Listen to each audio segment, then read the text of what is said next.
go. Hustle hard, hustle every single day. I'll be making moves till I'm buried in my grave. To the system, I don't wanna be a slave. I've been doing shit my way, or the highway. The mythology of black fatherlessness. For more than half a century, one of the most insidious lies in American political culture has been the claim that black men are not fathers to their children. The absent black father trope has circulated in political speeches, media soundbites, and even in the mouths of certain black elites, who repeat it to curry favor with white institutions. This myth is not harmless. It is a weapon that justifies racist policy, shames black families, and robs black men of dignity in the public imagination. The story goes something like this. Black children fail because black men have abandoned them. Black communities decline because there are no fathers at home. The solution then is not to repair schools, housing, or employment discrimination, but to fix a so-called culture of irresponsibility. The genius of this narrative is that it absolves America of its crimes while making black men the scapegoats. The birth of the lie. The modern version of this myth was institutionalized in 1965 with the publication of The Negro Family, the case for national action, better known as the Moynihan Report. Daniel Patrick Moynihan, then a federal bureaucrat, argued that poverty in black America was caused not by racism or economic exclusion, but by the tangle of pathology supposedly rooted in female-headed households. Though he claimed to have sympathetic intentions, the report pathologized black family structures and made fatherlessness the central explanation for inequality. What followed was devastating. Policymakers seized on the idea. Welfare reforms in the 1970s and 1980s punished poor black mothers for living with men in the home, forcing fathers out to maintain eligibility. By the 1990s, personal responsibility politics and the rise of mass incarceration created conditions where millions of black fathers were literally removed from their families by state violence. Then the media stepped in, reinforcing the stereotype with endless headlines about broken black families. The result? A cultural consensus that black men are absent, irresponsible, and dangerous. An image that white supremacy requires to rationalize its own brutality. The empirical truth. But the lie collapses under the weight of data. In 2013, the Centers for Disease Control conducted one of the largest studies on fatherhood in America. The findings were explosive. Black fathers were more engaged in daily childcare tasks, such as feeding, bathing, reading, and helping with homework, than white or Hispanic fathers.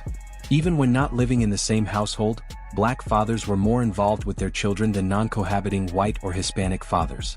In other words, even when the deck is stacked against them, black men show up for their children at higher rates than anyone else.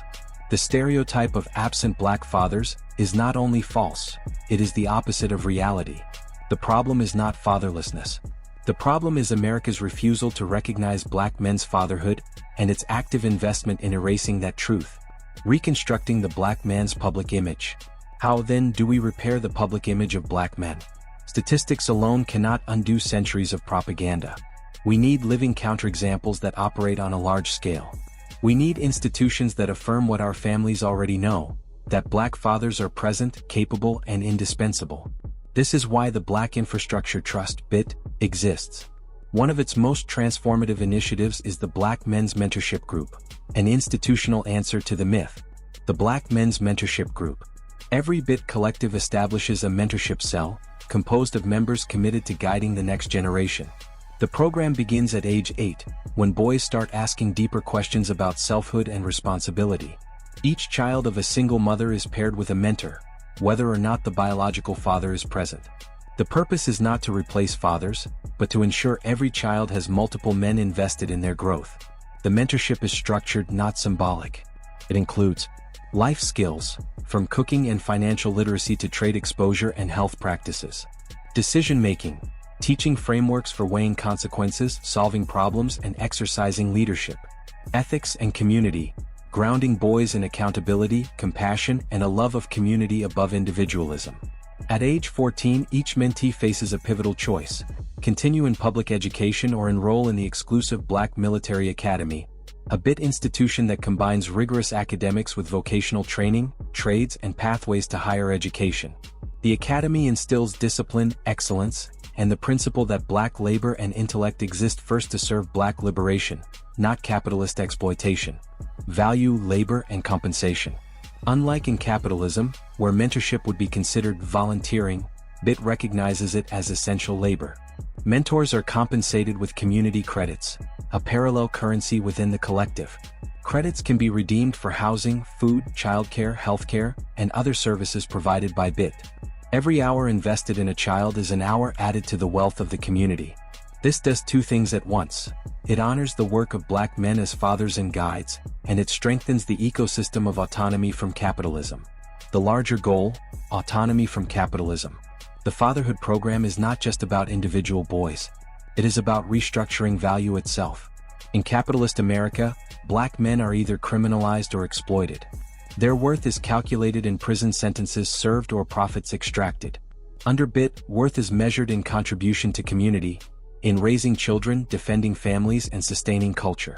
The ultimate aim is total autonomy from capitalism. This means raising children in ecosystems of care, not dependency on hostile state structures.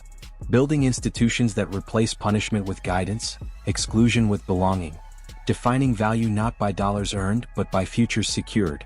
Conclusion: the end of the lie. The myth of Black fatherlessness persists because white supremacy cannot survive without it. To admit the truth, that Black men are present, engaged, and essential, would unravel decades of policy, policing, and propaganda. BIT exists to ensure that the truth not only circulates, but is embodied in living institutions. Every mentorship, every academy graduate, every child who grows up surrounded by fathers and uncles and mentors, drives a stake into the heart of the lie. Black men are not absent. We are here. We are raising our children, building our institutions, and leading our people toward autonomy.